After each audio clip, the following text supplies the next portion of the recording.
at each other's throats. So yeah, you reckon? just Blame someone for the fact that it doesn't work, like the fact last week we had to re-record it. yeah. You know what? We should blame Brandon Kane. Oh, for fuck's sake! How the hell is he still even a part of this? He is literally 365 days in this brain. He owes me money. Fuck the guy. So we'll blame Brandon Kane from now on. There we go. Got it. Fucking Christ. G'day. This is the Two Beards Wrexham Podcast, your go-to for all things Wrexham AFC. Join us as we chat about the highs and lows of our favourite footy club. She'll be right, mate. G'day, beard brethren, Sheilas, fuckheads, and just all-round legends. We are here for another week of the Two Beards Wrexham Podcast. We are pumped. We are excited. Wrexham on top. Solid win. Good start to the season. Call it now. Call it now. Back to back to back. It's happening. It's on. Welcome to the Two Beards Wrexham Podcast. We've got a very special episode for you here today. I'm your host, Rousey. The firecrotch over there is Adrian. Mate, welcome to the show. Welcome back. It's a great week. How are you feeling? Welcome to Stop the Count, featuring Two Beards. And we are literally stop the count now. We're top of the table. Fucking line it up, boys and girls. We are going to do some crazy things this year. And I'm excited because I'm extra G'd. You can probably tell by my attire that I'm trying to impress my guests some way or possibly, unfortunately, bring up bad memories. But who knows what happens? It should hopefully be fun. Let that be a hint. Yeah. I'm sure the title will give it away when they're listening. Oh, true that. Yeah, the title gives it. Fuck's sake. All right, fair enough. Well, we probably shouldn't keep everyone waiting. We get our housekeeping out of the way and we'll jump straight into our guest because this is a big one for the Two Beards. Huge. So we're loving it. And yeah. Biggest episode for a Two Beards yet. I would say so. It's probably up there, I would say. Well, guys, if you like what you see today, be sure to subscribe and share the shit out of the episode. Again, as we say every week, we have a fans program and we love them to death. They are our fuckheads. They are exclusive to us. That's right. We own them. We own them, Jesus Christ. Do they own us? I don't know. It's hard to tell. I'm pretty sure they own us. Yeah, honestly, they own us. So they, Jesus. I was about to say, I think there's three things I think about in life: my wife, Wrexham, and the fuckheads. It's just the three things that just rotate in my life. Just what's going on? What's Rousey doing in the fuckheads? What's he posting now that's going to make us get cancelled? What's happening? Well, links will be in the description for that down below. It's the Patreon link, but it's also in the link tree as well. twobeardsmedia.com. And if you want some nice merch like this great little cup that I have here, planted, twobeardsmedia.com/shop. If you want to become a fuckhead, it'll cost you a minimum of $5 a month less than the price of a beer. But what does that get you per month? It gets you shout outs on the pod, gets you discounted merch, gets you access to our Discord, giveaways in the Discord, of which Ryan from Me, the Wife from Wrexham just won a competition. He won a mug from us, so that's great. Congratulations, Ryan. You did well. And early ad-free access every single week for our podcast. You get a whole day early, so there we go. Look at that. We've got to get our shout-outs out of the way. Adrian, let's do it, mate. Let's do it. Every week we line them up and we knock them down, and at the end of the day, these guys literally are the reason we exist still, to continue to make this podcast and to get to, not hopefully, to get to Wrexham in 2025. The calculations are correct. If we can continue this trajectory, we're going to be there. So again, appreciate it to our ultra fuckheads, to executive producers, Bryant, Welsh Techie, Anthony, Jake, Sarah, We love you to freaking pieces, and we give you that executive producer credit. And you get every 6 months every rolling 6 months, a piece of free merch that you get to pick anything from the store, absolutely anything. You want it, you got it. So I know that a couple of people are already getting close to that time of the year, so pretty excited to see what they can get. And also want to thank the rest of the fuckheads: Aaron, Andy, Will, Chris, John, Anthony R, Deandra, Mark, Drew, David, and Neb. So we want to say a big thank you. And also our newest fuckhead is Neb. You wouldn't have heard his name before. Yay, and guess what? New fuckhead. New fuckhead. This guy follows Wigan. Doesn't follow even us. support Wrexham. Follows fucking Wigan. Like, what a And legend. What a legend. I love the bloke. We've got a bet on too, by the way. So I've seen that. Why do you bet with everyone you walks fucking exists and breathes? I bet you this. And it's always something far-fetched as fuck. He's got more chance than you do purely on stats alone. Well, if it ends right now, we're good. Yeah, if it ends right now, stop the count, and we'll be top of the table, and we can keep that going. But Neb, I think you might like this episode, because as much as you're not a Wrexham fan, this gentleman we've got on actually played 125 appearances for them. So possibly this is a one for all of the Wrexham fans and all of the Wigan Doncaster fans as well. Bit of Hull, bit of Bradford, bit of everything. Bit of everything. All right. Well, without further ado, let's bring our guest on right after this. We segued perfectly into it. That's right. We have Neil Roberts on the podcast.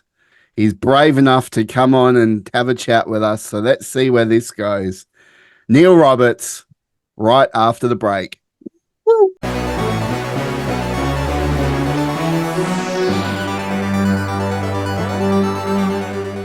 Well, Beard Brethren, Sheilas, fuckheads, and just all-round legends, as promised. We have one banger of a guest coming to us from his watering hole, from Vault 33. He's former Wrexham player, former Wigan player, former Welsh international, Neil Roberts. Mate, what an honour it is to have you on our podcast. So really, really great. So thank you for showing up. How are you, mate? Yeah, I'm very well. Thank you. Thank you for that introduction. I wasn't expecting that, but as you say, I'm here in Wrexham in the wine bar, and delighted to be part of your show. Oh, thank you so much for coming on. And I got to say, I mean, your wine bar, Vault 33, it looks fantastic. You can see the nice little advertisement in the back there. Yeah, I have to get it in. Got Marketing opportunity. It is perfect. There's a little one. There it is. There's Ellie. It looks a lot different from the documentary, that's for sure.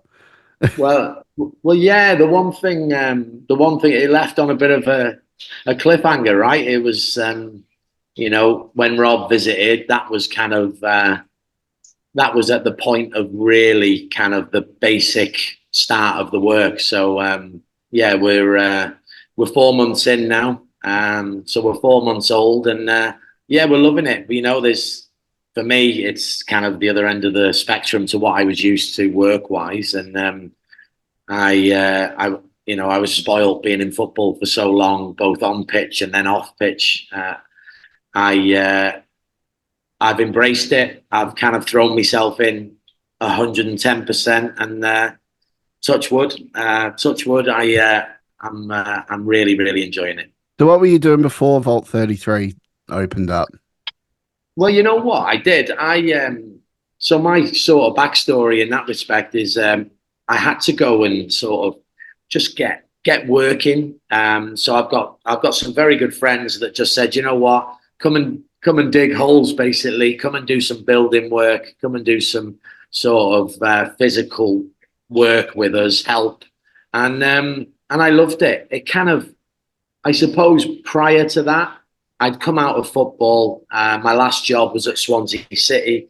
I left there a couple of years ago just because I think I'd come to the end of my sort of day-to-day involvement with football, and I was 4 hours away from my children and friends and family, and it just wasn't working for me anymore. And I guess I realized at that point, you know what, you need to do something to keep keep the wolves from the door. And then secondly, from a mental perspective, just having a routine, getting up, something to get up for in the mornings, and yeah, it was really a lifesaver for me, going back to basics, if you like.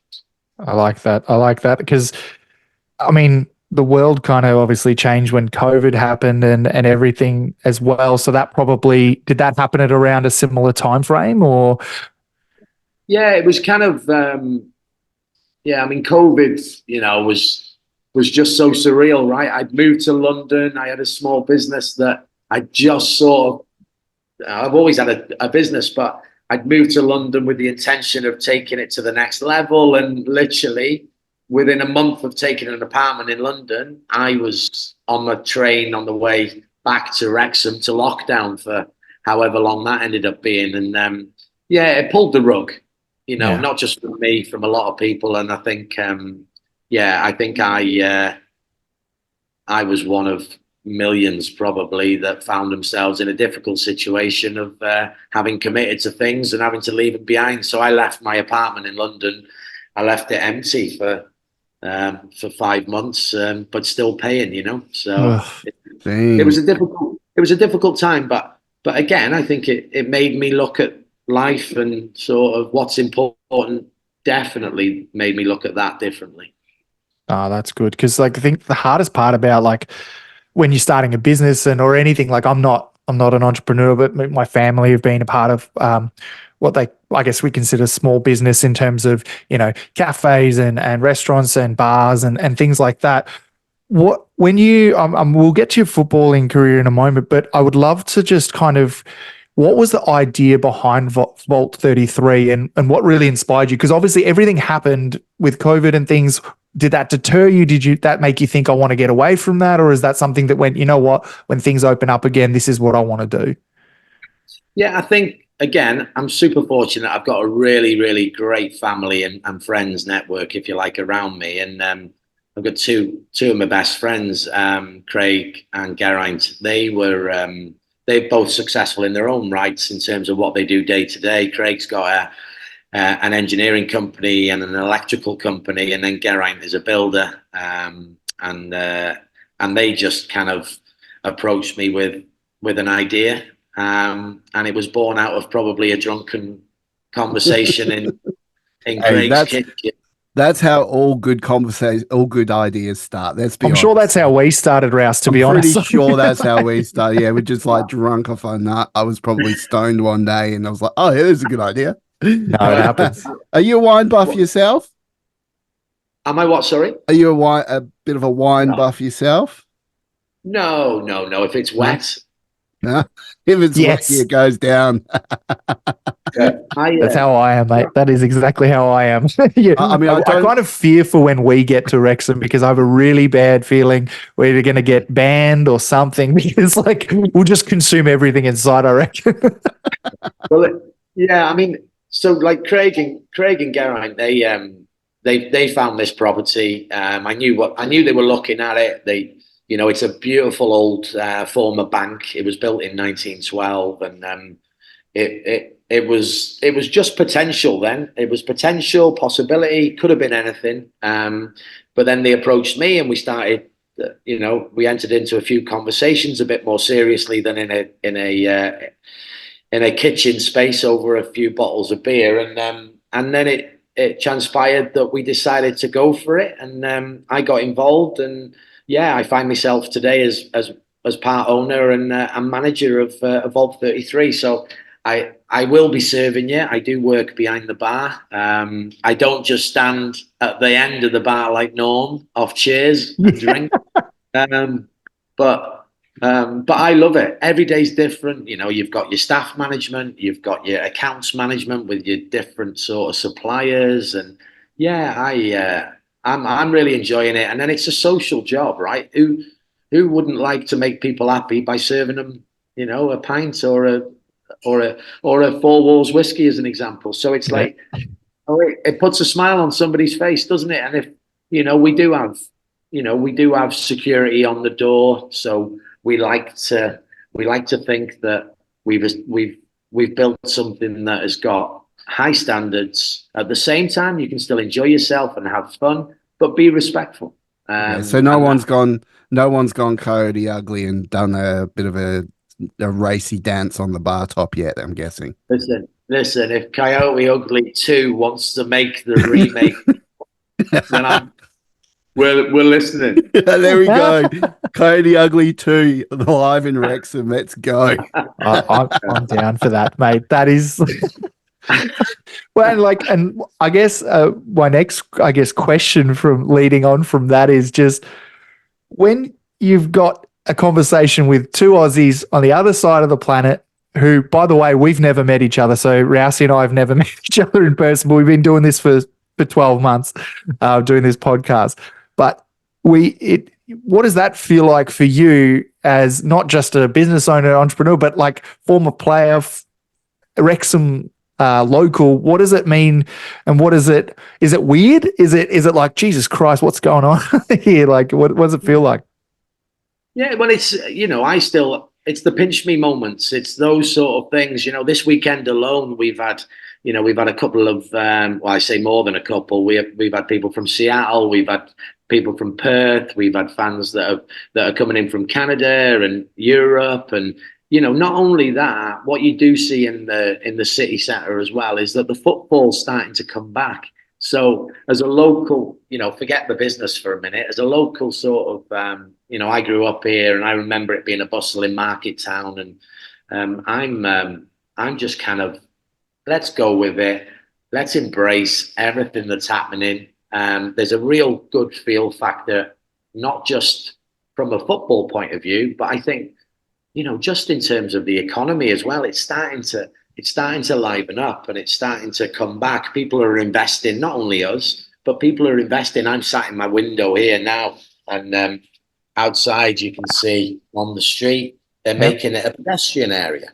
Yeah. So this whole high street is going to be a bustling, hopefully, space that will encourage people to come back and spend in the clothes shops. She's got a good friend over the road who supplies our uniforms. He's got a clothes shop, which is brilliant. We've got a coffee house over the road that, the guy from there is such a great guy, and we don't have a coffee machine because we want to collaborate. So if somebody wants a coffee, I ring him, he brings it on a silver platter. He's amazing. Nice. So like that's the football sort of part of me coming back into it to go, no, you work as a team, right?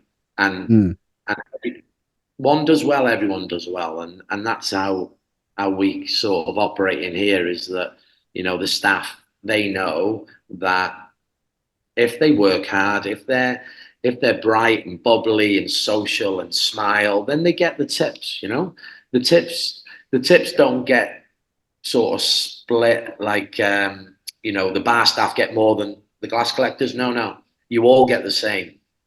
And I don't get, by the way, I don't get any tips. So we won't slip you any 50s or anything. All right. That's just, it's something that I'm a big believer in, is that, reward people and they look after you. They'll do extra hours. They'll stay late. They'll do whatever it takes to get the job done, right? And I think that's just from my background of being, I think firstly, being surrounded and being educated by really real top people at the football club in my working life. I think my family have also always brought me up in the right way, not dragged me up. They brought me up. And I think it's just a respect thing for where we are, and maybe it's the position that I find myself in, is being a local boy who was lucky and made good and did all right playing football. Did I earn the monies that they're earning now? No, far from it. But that wasn't what it was about, and it's still not today. I prefer to just be happy and kind of content with my lot, and I am. I've got an amazing partner, and we've got a blended family of 6 kids and 2 grandkids. So, that's awesome. I've got 3 girls myself, so I'm very, very much harmonize with that idea of, it's all about the girls for me. Like, I got 3 girls. They're my everything. They're the whole reason I do everything I do. So, I definitely feel for it. And especially that episode on the, on Welcome to Wrexham, where they were talking about actually what happened with Mia. Like, that really connected with me, and just made me fall in love with Rob McElhenney just a little bit more, because the way he man crush, right? the way he handled that, I mean, that must have been very, very touching. Yeah, yeah. There's no see, with that bit, there's no editing. It was, you know what? They told me that they're gonna warts and all. So they said we're gonna have a conversation. I said, well, just like from my point of view, I won't have my Wrexham FC hat on, I'll have my dad hat on. And I'll say exactly what I think, because that's how I was brought up, is kind of say what you feel, don't carry it. And I think I think Rob, listen, he's a beautiful man. That's the biggest compliment I can pay him. He's a beautiful human, and I'm yet to meet Ryan, but I know that he is, because I've had a few messages off him which are just like mind blowing. And I think what we've got here is like, we are, without a shadow of a doubt, we have the best ownership of a football club in world football. Forget about hands down. Forget about UK, but world football, and the reason for that is because they're good people. First of all, forget about the money, because they can't.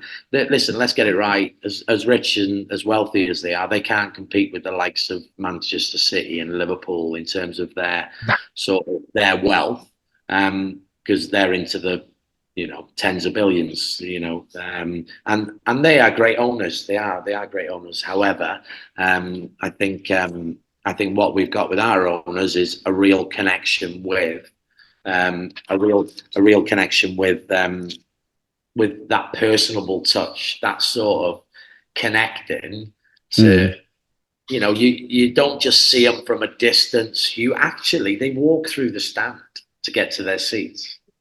They don't shy away from any sort of, if you like, contact with anybody.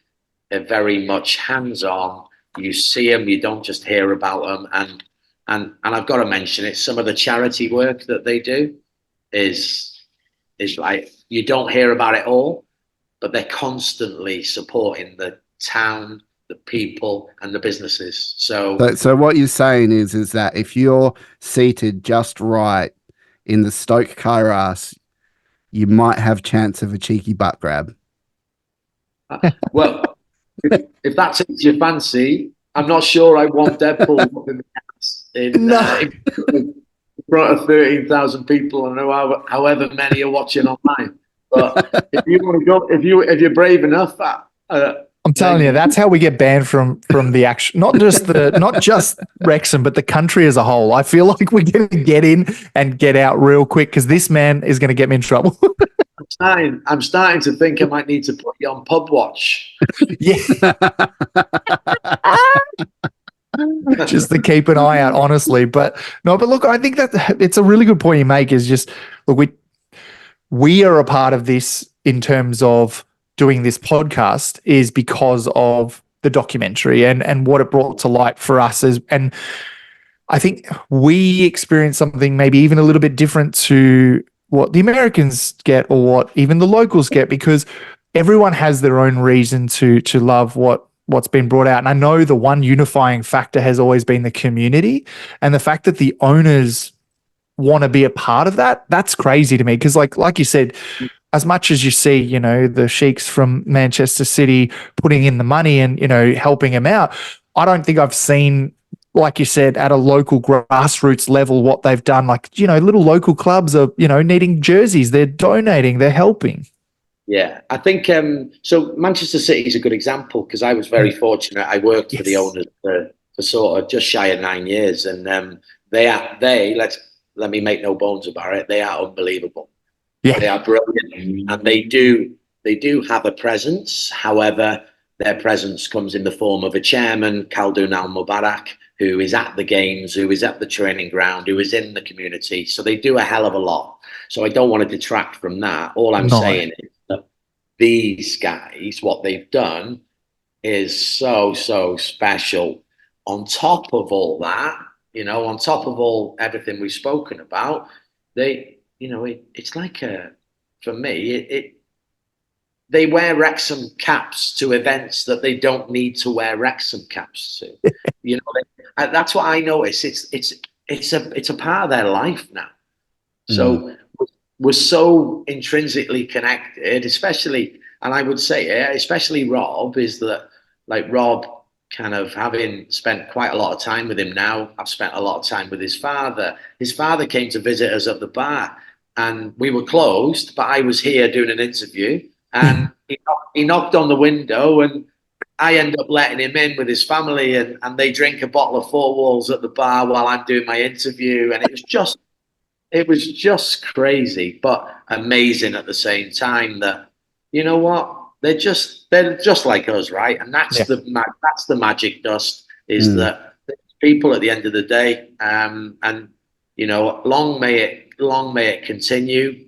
But if it didn't tomorrow, obviously we'd be devastated. But what they've done already is absolutely the best. That's why I say they're the best ownership in the world, because if they walked away tomorrow, they've still done just as much as any other owner in world football.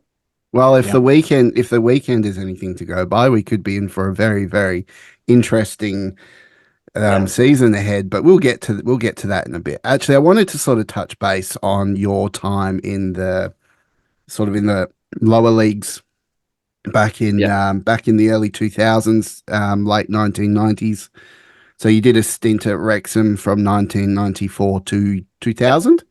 And then you went to, obviously, Wigan Athletic for there. You spent quite a bit of time there, 4 years, 125 games. Yeah. And then you did small loans, obviously, out to Hull, Bradford, then Doncaster, then back to Wrexham. So spending some time in the lower leagues there, do you see a market difference between how those lower leagues are now compared to what they were back then? Well, I spent all my formative years, if you like, between from 1994 until 2006. I played Division One football. The Division One then to what it is now, obviously didn't have the financial backing, but what it did have was some huge teams in it. Manchester City were in it. For a couple of seasons, one season, Fulham were in it. So all Premier League teams, we were playing them. So the levels, I would suggest, were similar, probably on a par as to what they are now. If not, 4 or 5 teams that were miles ahead of any teams that are in it now, for sure. And I think we had Luton that were going through the leagues. They were on that transition. We had Wigan, another team that went to the Premier League, your Cardiff Cities, your Swansea Cities, all these teams that were on the sort of upward transition into Premier League teams. So I don't think you can compare. I think you can give opinion, and my opinion is very much that the standard then compared to now is very similar. But what you've got now is the ability for some of these teams, like we've shown in recent weeks, from a recruitment perspective, is we're able to carry a squad that if you change a player, you've got a real sort of, if not matching that player's ability or even better. You've got George Evans is a good example. He was on the bench on Saturday, and I know the other George Dobson was brilliant. But what a great sort of opportunity to kind of cover positions with real quality. I think that's the sort of difference that, if you like, the armory now that we've got.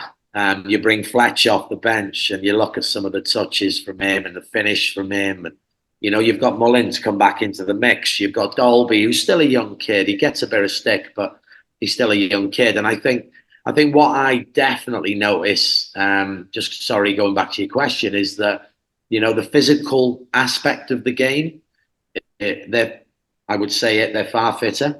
I think you have to be an athlete, a complete athlete now to be able to compete. Maybe it's not so much back in my day. It was probably more sort of, obviously there was a larger physical element to the game, which I used to love. And you can't do that anymore. There's, especially you being Aussies, I'm sure you think there's a few times where there's a few choice words that come out of your mouth about players diving and kind of biting. Every fucking week. But you know what? I was going to swear, but I let you do it. So, honestly, we swear so much on this podcast. You can just let loose. We have no filters. Straight up Italian cunt that fucking dived in the World Cup and cost us the chance. And then Totti scored, and anyways, it's a whole thing. But my point on that is that you wouldn't see a lot of that back in the day, especially in the before my time watching football. If that happened, your own teammates would give you a slap. It wouldn't happen. It wouldn't happen, and it happens a lot now, and that's how the game's gone, and you have to kind of go with it, and if it goes your way, i.e. you get a penalty when you maybe shouldn't have, then you ain't complaining, are you? It's just when it goes against you, as in happened a few times the season before last, and numerous times through the season, but it evens out. It evens out, and I think the game today is still the beautiful game, as they call it, and it's just a little bit different. A great deal. I've often said it's a beautiful game purely because of there's no other game in the world, no other sport, even individual sport, that brings out the emotions that football does. Oh, yeah. Just no other sport can compare. It's just something about it that just grabs you. Once you're settled on a team, once your heart belongs to a team, that's it. You go through that raft of emotions with that team. And I think, from a personal perspective, I've seen quite a difference in global marketing with the lower leagues. Before, back when you were playing in those lower leagues, you wouldn't have been able to get that down here. You wouldn't be able to see the games. You wouldn't be able to get nothing here, stream them or anything. It's just you wouldn't get anything. So the only league that we heard of down here was the Premier League or the top flight back then, and that was the only coverage you'd get. And even then, it would only be your Manchester Uniteds. And that's the highlight shows. We've talked about it before on the pod, but we grew up, both Rousey and I.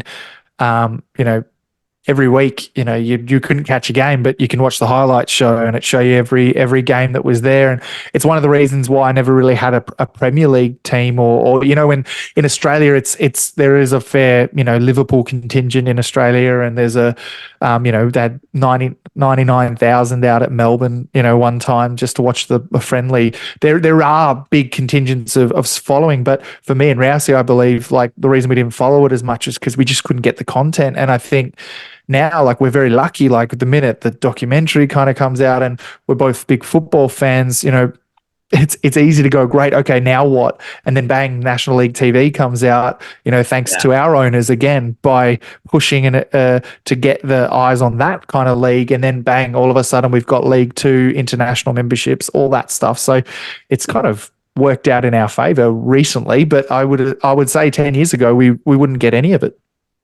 Yeah, well, they were the catalyst for that. Rob and Ryan, you just mentioned it there. They were the catalyst. If they hadn't pushed it and said, "Listen, this is the opportunity that's out there," their teams, at More Better for Rob and Maximum Effort for Ryan. Yeah. People like Humphrey, they've been instrumental in making sure that sort of whole sort of content piece around the games and the training and the social media and everything from a marketing perspective has been pushed from their end. And I don't think the football world knew what was coming, and it's kind of hit them between the eyes, and it's woke them up because You can't just focus on the Premier League. It's amazing, and it's a massive financial commercial model, and fair play, they've smashed it, if you like. But that said, don't forget us minions down here, right? And we still exist. We support local. As much as we might all have a second team. Mine's Liverpool. I love Liverpool, but Wrexham was my hometown. So you support, or you should support where you're from, right? So again, the ownership have been a huge part of that commercial monster that has been created around TV rights. Oh, I love that. And that's very much the case. Like, I know with myself, like my second team's Coventry. Okay. So because that's where I was born. But because there's no coverage here in Australia, and I moved out to Australia when I was very young, I never really had that affinity to the Coventry football team. I would just keep an eye on their results, because they've been battling their way up the leagues for quite some time now. But and they've done well. They've done well. They have. They've done. I think they've done really good under Mark Robbins. But Mark Robbins is a brilliant coach. Yeah, brilliant manager. Yeah, love that bloke. He's to me, he's like almost on the level of Phil Parkinson. But Phil Parkinson is just. Oh no! I mean, he's below him. That's what I say. That's what I say. Phil Parkinson's above Mark Robbins in my. Listen. Phil Parkinson's above them all. Guardiola. Yeah. Absolutely. Pep ain't got shit. Pep ain't got shit on Parkinson. Parky's your man. That's it. But I think the best part about what we've got at Wrexham and like, look, you've talked about second teams and things. I was brought up. My mum's born in Scotland. Big Glasgow Celtic fan. Like, follow a different league, but even like the best part about, I guess, and I know I hate calling it that, but it is called it the English pyramid in the football pyramid, is that there is that. I'm not saying it's all equal, but there's just so much people can jump up and down. The reason I love Celtic and I'll always follow them, but at the same time, it's a 2-horse race. Every year, week in, week out, it's Celtic Rangers. Except for when Rangers was out, but it's that kind of thing. Whereas with this, it's just that excitement that Wrexham had the toe-to-toe with Notts in last season before, and then all of a sudden we're toe-to-toe with another team in Stockport that we were 2-3 years before that as well. Like, I don't think there's any league in the world that kind of has that I don't know, constant up and down of team financials, but also team like following as well. Like, all of a sudden, Luton go up into the Premier League, and there's people in Australia I've seen with Luton shirts on. I was like, what the hell is happening? Like, it is that kind of global appeal that the pyramid has. And now my question from that is, so when you started out with the football pyramid, you started at Wrexham. What was your goal as an individual? When were you aiming for you wanted to be at a certain club, you wanted to be at a certain way, or were you just kind of looking one game ahead? Yeah, it's a great question, and I've been asked it before, but I was so I did well sort of as a youngster, local leagues through the grassroots system, and back then there were a couple of sort of people that would get scouted and maybe go on trial at Manchester United. My younger brother did, Stephen, so I was one of 3 brothers. My eldest brother was the best player out of the 3 of us.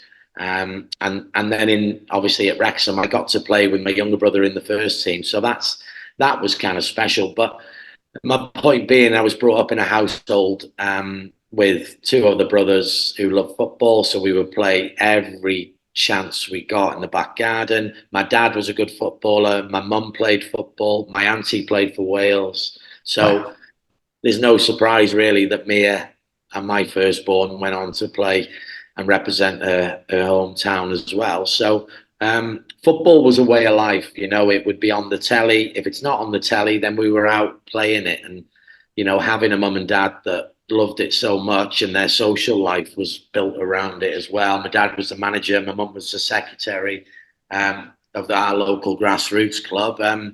It was never any surprise that we were going to sort of give it a go and focus on becoming a footballer. And a lot of my school reports over the years, the final comments would always be, he's still dreaming of being a footballer. Maybe he needs to focus his efforts on academic wise. And I just wasn't academically minded. I wasn't, I've always sort of been, I guess, a social person. I love people, and I love socializing. And my focus was very much, I want to achieve. I was on schoolboy forms, so from sort of 12 to 16. And then they told me in the Christmas before I left school in the May that I got a scholarship. So that's a 2-year contract. Well, I just forgot about school then. I'd like, what is this sort of place? I went and I had fun with my mates. They were all I had an apprenticeship sorted. They were going into different lines of work. My business partner now, Craig, my best friend, he went into engineering because his father was in engineering, but he was a very good footballer. So all my friends were all part of our team growing up, and then all of a sudden I leave school in the May of that following year, and I'm July the 1st. I have to report for pre-season training, and that was my first one where I sort of recognized that, if I'm going to do anything with this, then I've got to be super fit. I've got to look after myself. I've got to say no to certain things along the way, as a young man might do. Sometimes I caved in on that, and I maybe chose the wrong road to go down, but ultimately it made me who I was and who I am, and I'm the biggest compliment I can pay to anybody is Joey Jones. Okay, so Joey knew me as a young boy. I played with his son, or was the same age, me and his son, and I came through the local grassroots alongside him. And Joey just and you can ask any player that's been at Wrexham, if they can name one person who's been an influence, I would say 95% would say Joey Jones. Now, what he did for me is he implemented the skills that I needed to be able to get through the tough times, because there's so many of them, and more than anything, get the fundamentals right, which were hard worker, physically strong and fit, humble. I've always tried to remain humble and true to my roots, and sort of it gave me the ethos, if you like, and the sort of core beliefs that still stay with me today in this line of work that I'm in, hospitality now, that would make sure that you give it the best shot that you can. And you need lady luck on your side. I had a lot of luck. There were a couple of injuries to other people. I got my opportunity and I grabbed it with both hands and both legs. And, I wasn't letting go. That was my sort of dream. It's a roller coaster. Football is one absolute massive roller coaster, more downs than ups. But ultimately, if you surround yourself with good people and you keep your head where it should be, which is calm and level, then you can have a very successful career. And I was fortunate to play until I was 31, where I retired because I needed to think about life after. So I think my career was very much down to a number of factors, but from a football point of view, Joey Jones was the reason I came through.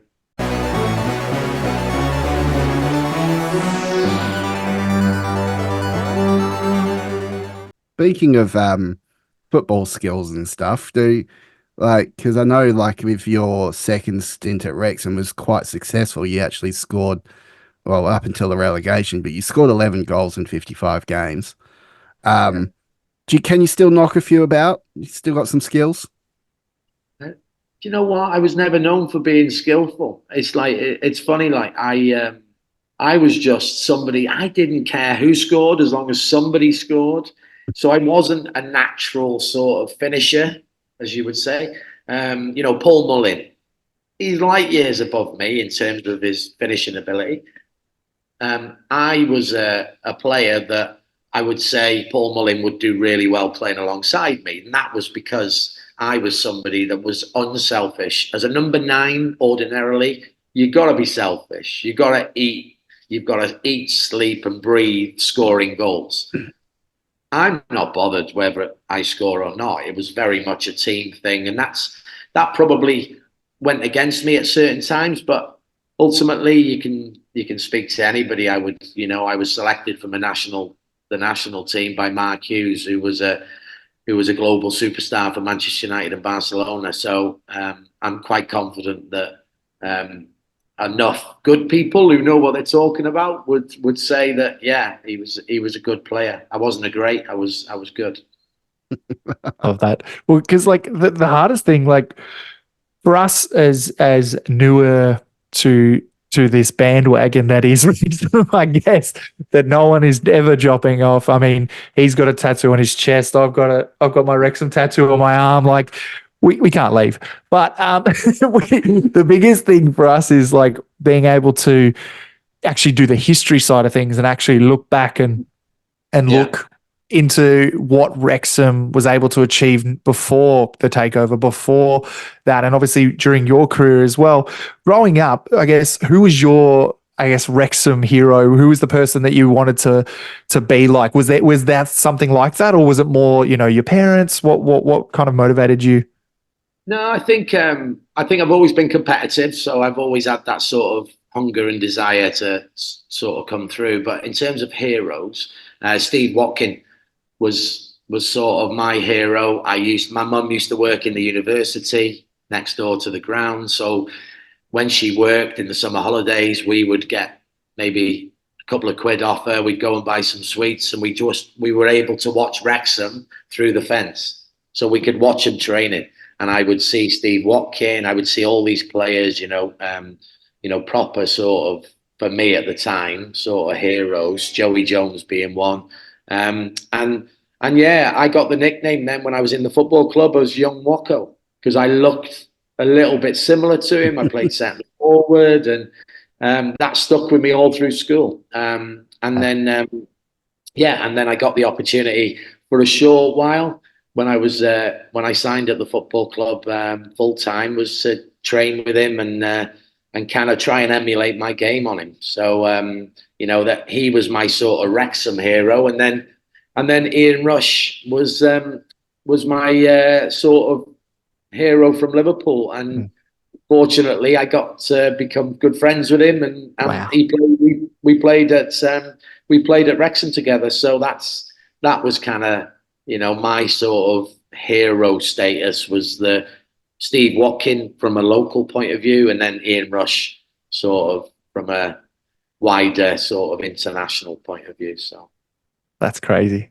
That's insane. I think the biggest thing for me, like the coolest thing about what we learn about Wrexham in terms of a club, and I know a lot of our viewers and people are from America or Canada or all over the shop, and I think the coolest thing that I've seen is people pull up highlights and watch the replays of the win against Arsenal in the FA Cup is a big one that always everyone's like, have you watched that? It's like, yeah, watch that. Like there is that kind of catch up kind of thing. Have you had that kind of thing where, because even for us, like we obviously know who you are and who you are as well, even prior to the appearances on the doco. I was very lucky. I ran a little my Twitter account was Australian Wrexham supporters, and you were one of the first people to like properly embrace me and like as a supporter. And I remember you replied to it one of the days. I was like, I used to play for Wrexham. Oh my God, this is crazy. And then like Google search, YouTube, all that stuff. And have you had that where people have come up to you and recognized you possibly from something similar, or even from the doco that maybe, like Americans, Canadians, I'm thinking of, even the Aussies? Oh, and speaking of recognition, do you recognize that jersey that old Red's wearing over there? I do, yeah. Of course I do. Yeah. Do you know what? I haven't kept many jerseys, so all mine went to charity. I was a big believer in raise a few quid from it. And I've got one that I wore behind the bar on Saturday, the old gold one, and I served in it on Saturday. So that's the only one I've got, and I've actually got which I'm going to give to charity is. There's a very good friend of mine who used to play for Wrexham called Jimmy Kelly, who donated. He was on the bench against Arsenal, but didn't get on. So he kept his shirt. And what I've managed to do is get every member of the squad to sign that shirt. It's brand new. So we're going to be raising some money for dementia, and in particular Alzheimer's. Hopefully we'll see some bids coming in from over there from your guys, from the Aussies. Oh, definitely be from me, mate. I'm a kit fiend. I've just genuinely I wore this one with an interview with Bill Long, who's does some of the commentary. You all know him, and he was like, "Why would you wear that?" And I remember being like, "I'm so excited! I got this on eBay. I was so excited. I was like, I was a high bidder and blah blah blah." And I got it, and he's like, "You know what happened in that jersey, right?" And I was like, "Yeah, I know, but it's still nice." And he's like, "Yeah, but don't wear it, Well, and sorry, I digress from your question, but I've been. It's really bizarre, but I got spotted in London on the Underground, and I was like, so I'm not used to. I go to London like every couple of weeks, and I love London. So I was on the tube, and there was this family, and they had a buggy, and he had suitcases. The dad. So I said, "Yeah, I'll give you a lift down the steps because there's lots of steps." And I got to the bottom, and the mum said, "Can I just ask, are you from Wrexham?" So I said, "Well, yeah, where are you from?" And she was from like Maryland in America, right? And I was like, Wow. "Yeah, I am." And she'd been watching the documentary, and then we ended up having a photo and a 10-minute chat. I missed my train, and it was like, but it didn't matter because it was like for me, that's amazing. And I think what's happened is that Mia's taken my mantle as Robbo now. So I've lost my nickname. So Robbo's dad, is that what you get a lot? Do you get Robbo's dad? Yes. Well, you must be Robbo's dad. And I'm like, well, hang on a minute. Hang on. I was Robbo first. Come on. I think if you check, I might have been called it first. But yeah, it's nice. We get a lot of visitors because of the documentary to the bar. I'd love to see more. We don't overly push it in terms of sort of, we're here, and if you want to come and visit, and I'll do a tour if I can. If I'm here sort of 24/7 at the moment, but it's just something that with the documentary that there's a lot more stories that can be told when you're here. Yeah. So it's a bigger picture, especially from my point of view. I'm all about my daughter and what she's doing now, and maybe we'll come on to that. But I've got another 2 children that mine, and then we've got, like I said before, I've got 3 children in addition to that with my partner Bev, and the grandson went to his first game on the weekend. What a game to go to for your first game as a 2-year-old. I won't tell you the songs he was singing because he shouldn't be singing them.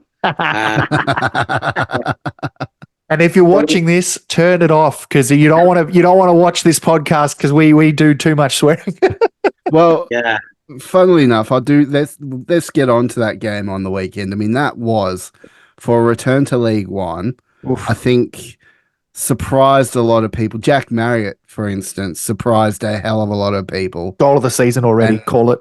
I called it a few podcasts ago. I said you got to watch out for Jack Marriott because he's fucking good. He is a good player, and that flick off Palmer, you could see him if in the footage you could see Marriott calling for it on his chest, and like he knew what he was going to do.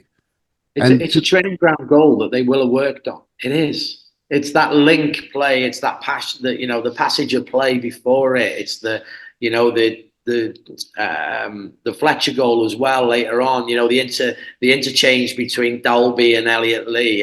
It's something that they spend hours on the training ground working through those. And do they always come off? No, that they don't. But when you've got the quality of players in that team, and Jack's a good one, a good player to mention, because listen, he's still new to the place. He's having to settle in. It's not just on pitch. It's not just training. It's what's his situation with family? Is he seeing his family much? Is he going into a new house? Yes, he will have. He'll have been in a hotel for the back end of last season, and it takes time for players, and we've seen that time and time again, where in football in general, not just Wrexham, but don't make decisions too quick in terms of your opinions. Don't fix them, and don't put a comment on Twitter that you're going to have to apologize in times to come, because ultimately, whether you're a manager, a player, a member of staff, you need time to settle anywhere in any line of work. It's not just football, it's anything. And, just back up, I put a post out on the weekend, is that, just enjoy the ride. Yeah. And, from a fan perspective, embrace it. We were, at the end of the day, 3 points. You don't even have to worry about how we play, because it's all about 3 points. Do we need to go and spend fortunes on a centre forward? No, not yet. Because we've got goals from everywhere. We've got the ability to produce defenders that will score 10, 12 goals. Aaron Hayden did it for a couple of seasons, Then you've got goals from midfield. You've got Elliot Lee. You got, Cannon popped up with a few, didn't he, last season? And you see Max Cleworth now getting on. Maxi boy. Yeah, exactly, yeah. And then you've got the quality up front. We've got firepower left, right, and centre, and that is something that we just need to be patient. And like I said right at the start, is that when we do get going, then I would say we're going to be a real sort of threat to your Birmingham's. I think. I know Huddersfield will be up there. And Birmingham lost on the weekend. Yeah, but they'll be up there. Don't worry about that. That's why you can't. Yeah, too many games in the season. It's just even us last season. What did we lose? What, five games, something straight? We drew a couple. Dropped a lot of points. I said this before the game on Saturday, is that for me is that we just need to stay sort of mid-table. Maybe it's just outside of the playoffs, just so we're just there. We're in with a shout. And then for me, January, we've got the ability to go and improve the squad again. Yep. And a lot of teams haven't got that ability. Now, that's something that is crucial. And they'll be working on it now. There'll be a strategy and a plan for players in January. Believe me, there will be.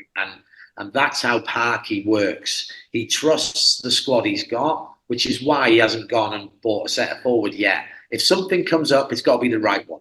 Exactly. That's what Rousey said last week. We were just talking about it on the episode last week, because he's like, I don't think we need a centre forward unless it's the right one. So no one panic. It's okay. If we don't, it's not the end of the world. Because again, look how Marriott performed. You've got Ollie Palmer, you've got Dolby, you've got Fletch, and then you got the master himself coming back to fitness in a couple of weeks' time. Say, let's give him another week to get himself right. And what will happen then is a great problem for Parky in terms of who does he pick. Yeah. But he's got them chomping at the bit, because everybody wants to play. There's a good team spirit. Parky's probably biggest skill is man management. And that comes from keeping that level of desire, hunger, and sort of teammanship, let's call it. Because ultimately, you can only pick 11 players, and everyone else is going to have a shit weekend because they're pissed off they're not playing. How do you get them to go well, it's shit. I'm not playing, but fuck me, we're winning and we're going up the league, and I might get my opportunity. I got to be ready when I do. That's the key, and that's what Parky and his staff have got to do, got to achieve. Well, you had people like, I mean, Luke Young, Ben Tozer last season, obviously captain, vice captain, who didn't play majority of the season, but they were still leaders around the club. It seemed they were always in amongst the conversations at training. You just seemed like those little clips and things that you just go, wow, that's correct. Like exactly the way you put it is teamsmanship. They're not worried about if they're playing next week. They're worried about is the team going to get 3 points this week? Yeah, you can still want to play. You can still be disappointed, but do it in the right way, do it in the right manner. Wait till it's behind closed doors, knock on Parky's door and say, why the fuck aren't I playing? Yeah. And he'll embrace that. Parky will embrace it, because what he won't want and what he won't have, because I know him very well, is that he won't have players talking in corners. No. He won't have any of that. That goes. So the changing room manages itself, because ultimately, knowing a few of the boys in there, they've been at a level, your likes of McLean and Pat and Fletcher, is that no, that doesn't happen. And I know Mull's, as quiet as he seems, he's a character in the changing room still, not playing, and he'll make sure that nobody is sulking. There's nobody sort of spitting their dummy out and, well, I'm not, this is shit and all that. There won't be any of that. It'll be a real tight-knit unit. And I think that's Parky's superpower. That's worth more, and I've said it before, that is worth more than any amount of money you can throw at a club. Like that is worth, like, you cannot underestimate that, how much impact that has on how a team plays. And that's why I think we're a threat this season. Both me and Adrian agree. We reckon that we will probably even go again. I know a lot of people said that, oh no, mid-table, all that, but those boys in that change room will not be thinking that. They're like, no, we want to go again. Yeah, we're back to back to back, and it's very, very clever what they've done. The football club is they've done this American tour again, but from a management perspective of that, they've done it really well. Everything was better than it was the year before. The year before was a little bit, if you like, shambles.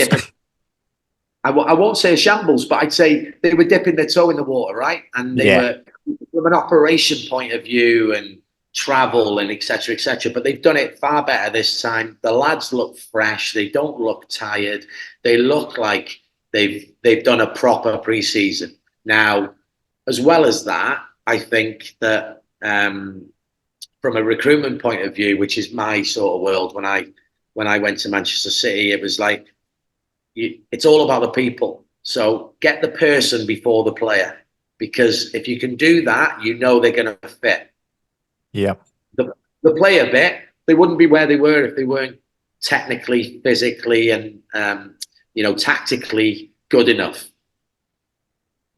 It's Parky's job to improve them in some cases, and these signings that they've made, if you look at the sort of broad strokes of it, age-wise, they're all within a sort of range of that sort of 23 to 28, 29, It's very, very clever that what they've done is they've signed them for, the next 3 years. There's a clear phasing that they're doing. And like we said before about the centre forward, they haven't just jumped in, because he's got to be the right one. And maybe that one will be your big one, which will smash Ollie Rathbone's sort of numbers in January. Maybe, because I know with the whole McAtee thing, was it McAtee when he went to Bolton, right? Went to Bolton, and he was rumored to join the club, but I kind of look at that as well. If you're gonna last minute accept an offer from another club like that, like, you don't deserve to hold the Wrexham badge. He is, yeah, and that's fair comment. I know him very well, John, because I signed his younger brother James at Manchester City, and I spoke to the dad on the weekend. We exchanged a couple of messages, so unfortunately, he's not going to be able to come in the bar now when we play Bolton and Wrexham. So, no, of course he will be coming in. He'll come and have a few beers. But John McAtee is a very good player. However, I don't think it was all John McAtee saying no. I think there was an element of Wrexham going, right, we know where we are. Maybe it's not right. And I think you have to remember that there's always two sides. Yep. You know, it's not just on John saying, I want more money. He's not, listen, let's get it right. That will be a factor. Oh, for sure. However, we could compete with Bolton. We can pay. But do we want to go outside of our sort of remit and our sort of, if you like, benchmarking for what we think he's worth and what we want to pay? Well, he's a top player, don't get me wrong, and he could potentially hurt us for Bolton on Sunday. However, we've got Elliot Lee, who's a similar player. Like John McAtee's not an out-and-out 9. He wasn't what we needed because we've got Elliot Lee. So, you keep Elliot Lee fit, you've got the best player in the league. Yeah. Or one of 5, and we've got another one of them as well with Paul Mullin. So we're not doing bad. No, we're not doing bad.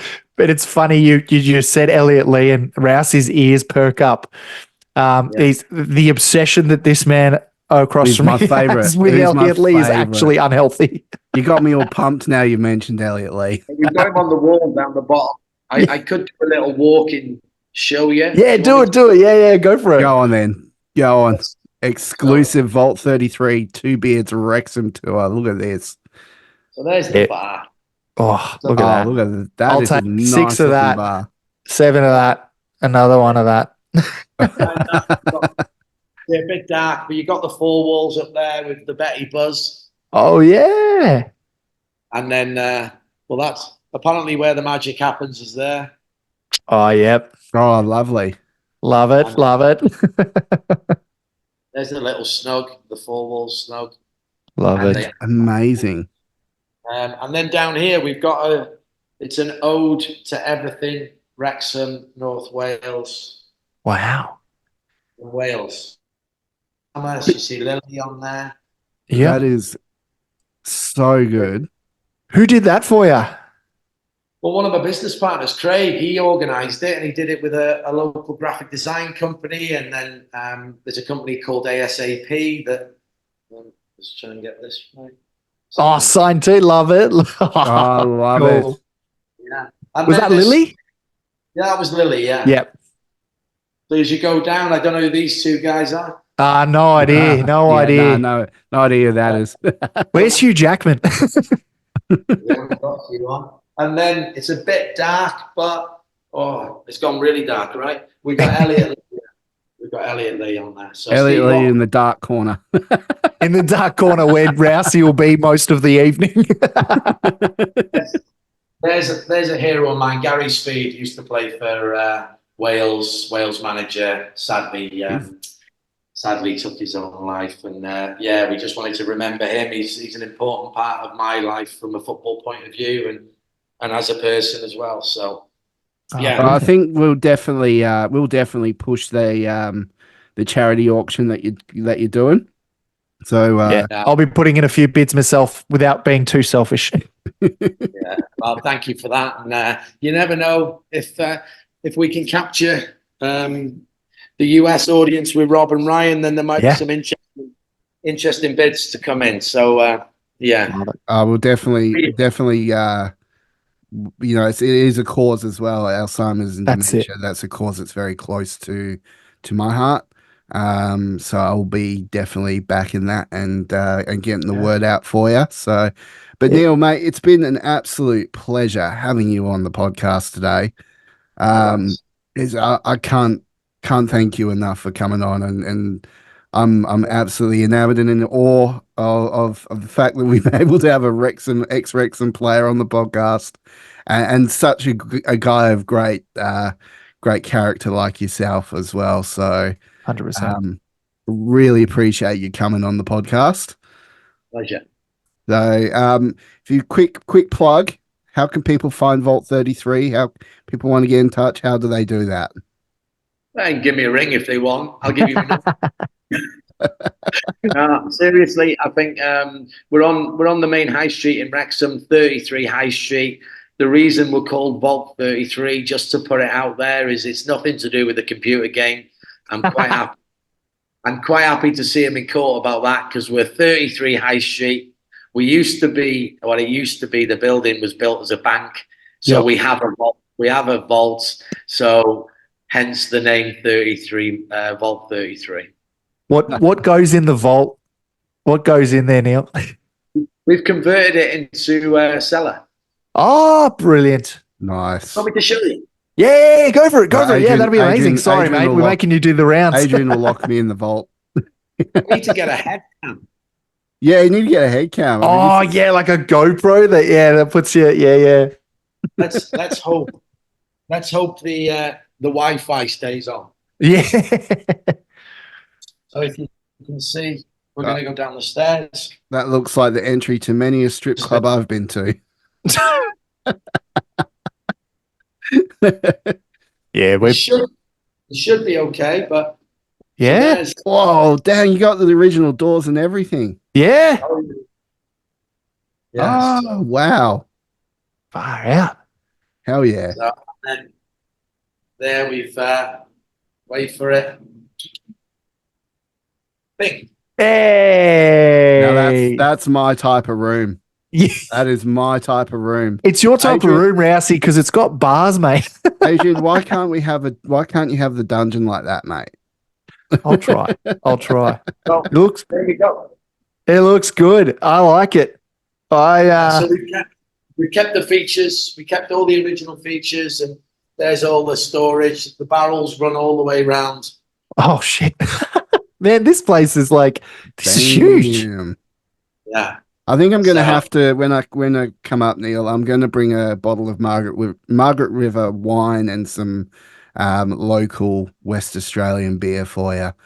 And then I'll do my part and bring the Victorian element because there's a big, state rivalry. So I'll try and bring some Melbourne, some VB. What do you reckon? Neil, if you don't know, mate, that's rat's piss. You don't want that, mate. You really don't. No, I don't. No, I don't. Well, thank you anyway, and hopefully it's been a good piece for you, and like I say, we've actually got that little snug is gonna be dual purpose, so we're gonna be doing live podcasts from there. No way. Oh, lovely. Damn. Well, I think what we'll do is we'll end this segment here, and we're definitely going to have you back on very soon as well. I would love to have you back on, but guys, thank you for tuning in. After this, we will come back and we will wrap things up for the week on the V2 Beards Wrexham podcast. See you after the break.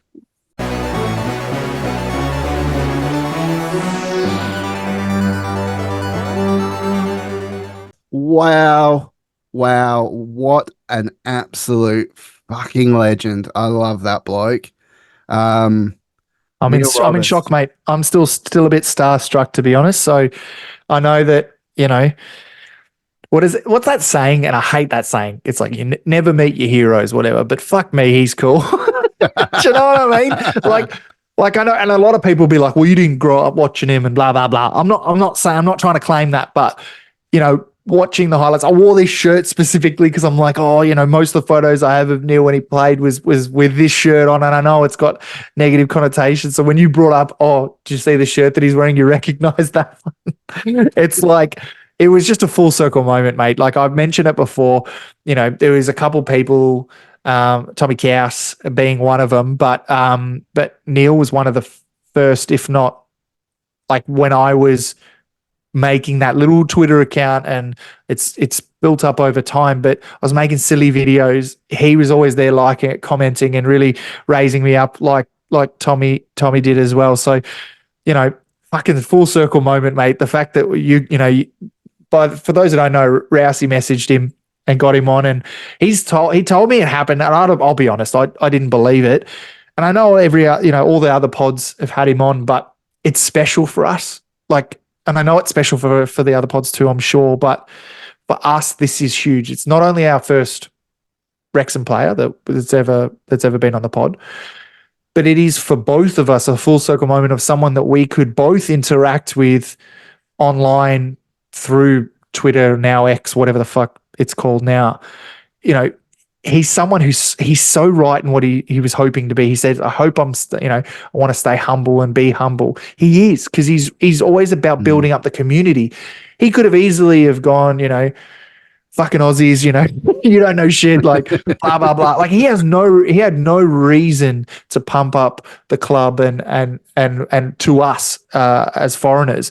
But he did. He was like, oh, enjoy the ride. And I'm going to find some of the tweets and I'll post it during the week after the episode airs on the thing, just some screenshots of what he said to both Rousey and I over the time. Because again, if it wasn't for people like Neil, Wrexham wouldn't be as beautiful as it is. The community embodies who he is as a person. And I know I'm going on here, but I'm just really thankful. So Rousey, well done, mate.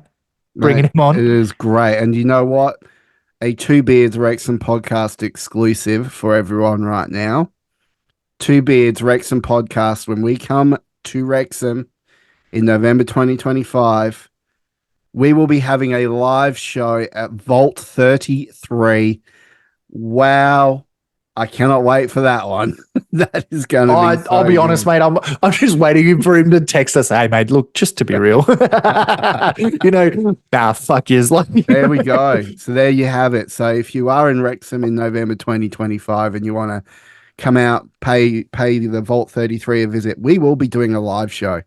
So stay tuned for more details on that closer to the time, but it's definitely happening. It's still a year and 3 months away, Oh, yeah. Yeah. Dead. Still a long time away, but it's happening. But hey, look, we've got some games coming up. So we got Wrexham versus Sheffield United in the Carabao Cup.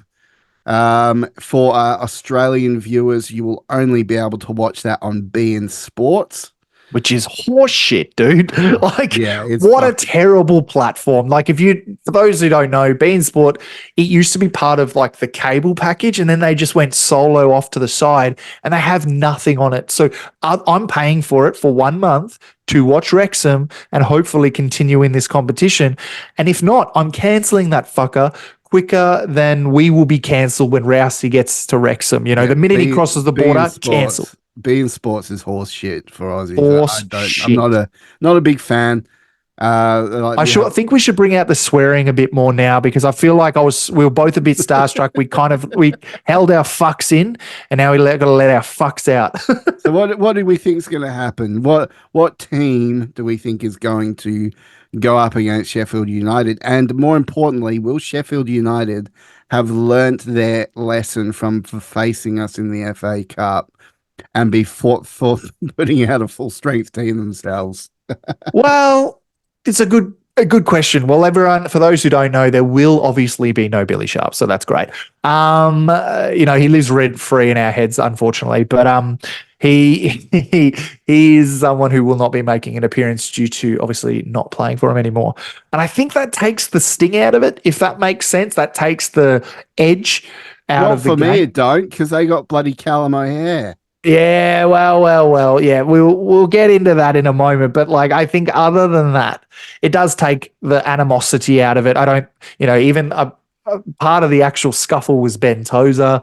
He's no longer at the club. I don't think it's going to be something that is going to be as fiery as last time. But in saying that, I do think they will be very prepared, because they don't want to be knocked out by a Wrexham outfit. That's for sure. So, I'd love to say we can really go toe-to-toe with them, and I still full-heartedly agree we will. Whether we go through, it's yet to be seen. So I'm not sure. Are we doing match predictions on this one? Yeah, go for it. Let's do a match prediction. Unfortunately, and I'm going on absolute fuck all research on Sheffield, but I'm going probably a 1-0 loss. I don't think it's going to have that fire and that 4-4-4 kind of bullshit, 3-3, then 3-all. It's not going to be crazy goal scoring. I think it'll be a little bit tamer. And I think just unfortunately they did obviously get newly relegated from the Premier League, but they're going to want to go straight back up again. So they're going to be probably at their best at this point. So yeah, I'd say they win about 1-0, but that's being conservative there. I'd love to say we could still, and I still think we can, run it toe to toe with them and maybe even steal it. But the realism in me saying 1-0. What about you, mate? I'm going to say 2-1 to Wrexham. 2 to Wrexham. Love it. Love it. I'm going to go for Wrexham win 2-1. I think I think Parky will put out a strong squad, maybe a slightly different squad to what took the side on the weekend. We'll probably get to see more of our new signings, which are all quality. So I'd say good luck to him. I'm going to call 2-1 to Wrexham. It's a good scoreline, mate. Like I think, I know it's one of the most common scorelines in football. Look, like let's not shy away from it. But at the end of the day, it's a very good point. We could, go 1-0 down, like sometimes, and a lot of the time we do in previous seasons, and then all of a sudden we kick 2 back. Super Fletcher, just Scottish Viking Jesus himself just waltzes on and, puts through that second goal that, gets us through. So I think it's a nice guess. I'm still going to be pessimistic because we got with a bit of the sugar, we put a bit of the spice, and that's kind of how we roll. But on the weekend, mate, who have we got? Bolton Wanderers. Here we go. Bolton. Huge game, by the way. Huge game. This is the big game. And do you know what? I'm very confident because of our welcome foray into League One, and the team's only going to get better. Yeah, that is, if that was a rusty side, then holy fuck, look out when we're actually not rusty and we've got some good minutes under our legs. And I think Bolton is going to be, look, it's Bolton away. It's going to be really, really full on. There's a guy on X, Chorley Away Days, who's actually putting on a charity event and a bit of a fan zone for Wrexham fans, which is really, really great. He's been very accommodating and tagged us in a lot of posts. So head over to our X and you'll probably find him. But in all honesty, the Bolton away, I'm calling a draw on this one. I'm thinking a 1-1 draw. Because you're looking at a very good side from last season. They just missed out on promotion. And they got McAtee. Yeah, and they got McAtee. I think I would like to see a Wrexham win, but I'm thinking a 1-1 draw on this one. Yeah, I mean, that's probably, you know what, I'm going to go with the same scoreline. That's not to rub your balls, but 2 weeks in a row. Yeah, no, but I mean, I had a different one for the midweek game, but like I think the biggest thing for me is consistency. And Wrexham, albeit have been incredible the last few seasons, we have been a bit patchy in some away form. So I'm going off of that kind of knowledge. Yes, we're a completely different side. Bolton are a step above.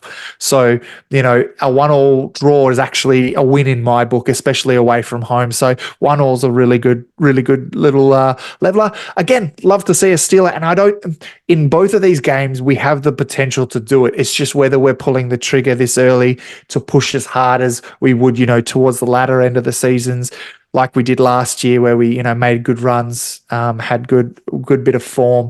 Whereas, last season, obviously the first little bit was a bit patchy. So possibly we go with that. But draw for me, 1-1 with you completely. All right, there we go. And even better if we win it. Can you imagine if we win against Bolton?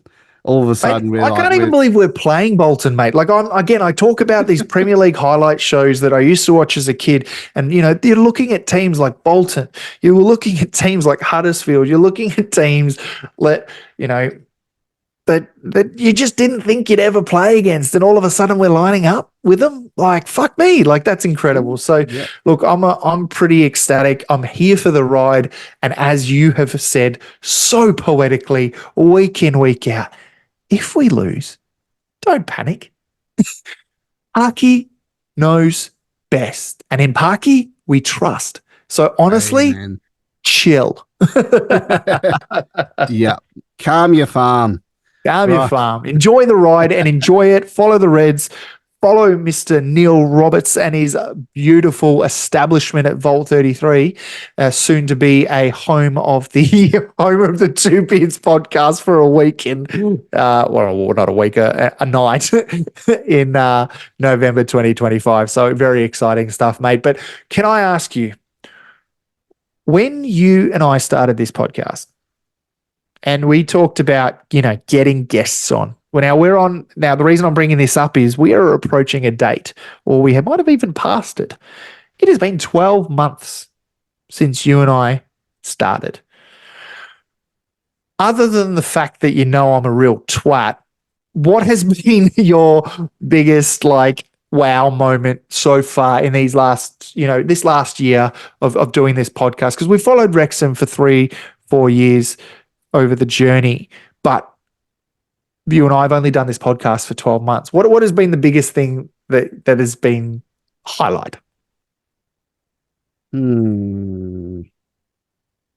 Well, for me, having the likes of Mark Griffiths back us and on the show, that one we just did just ending with Neil was, I think, probably up there as well with one of my biggest highlights. But it's more so the friendships we made, the circle, the network that we've got, the connection to the town and the club.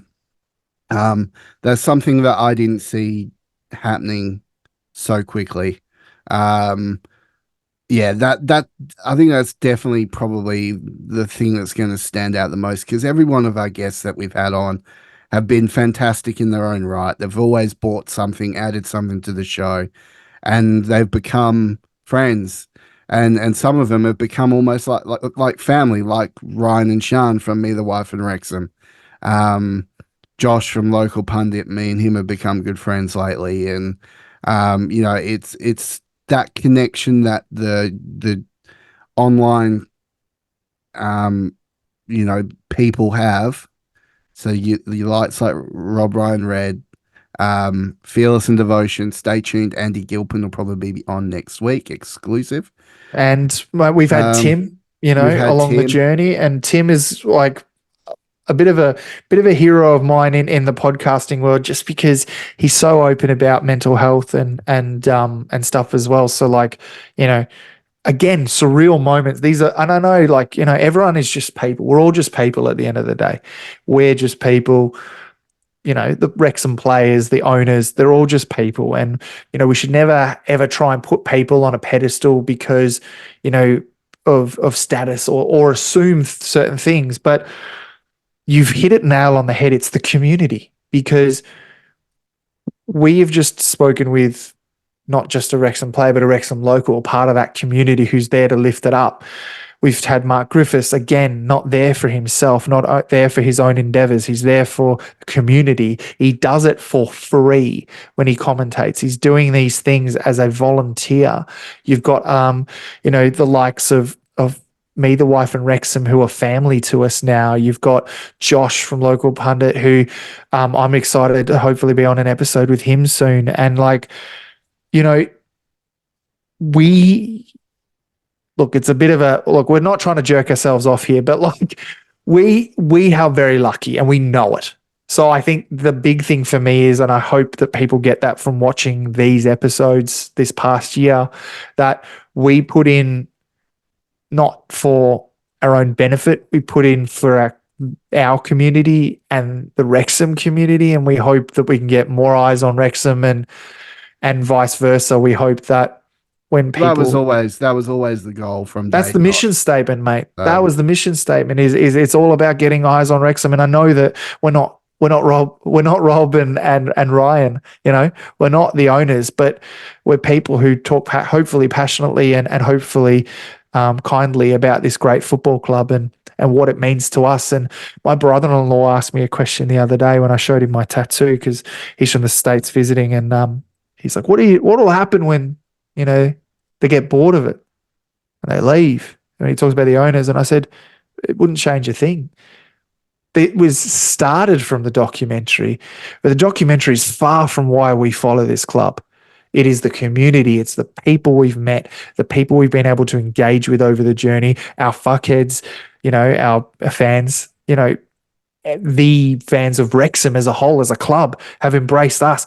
You could easily shun two guys who swear all the time. Do you know what I mean? You could easily shun gratuitous people who are trying to make comedy podcasts and easily shun them, but they haven't done that. And that's just, it means the world to me. And I can't believe I've got a friend like Rousey, who's now a brother to me, who I've not met yet. And I'm going to see him in under a month now.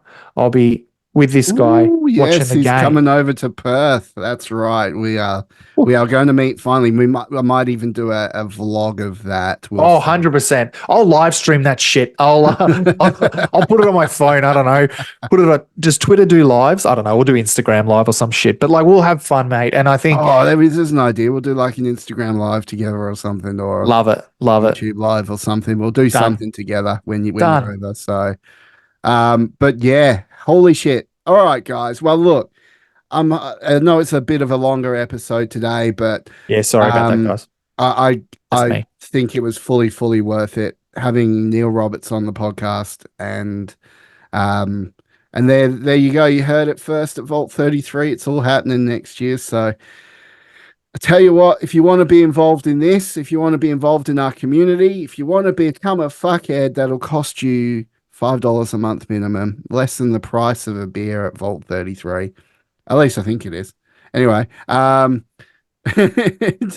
but the links will be in the description down below. If you liked what you see, if you like what you hear, come and join us. Also, just subscribe. It helps us out a lot. And tick the bell notification so you get your notification when we post.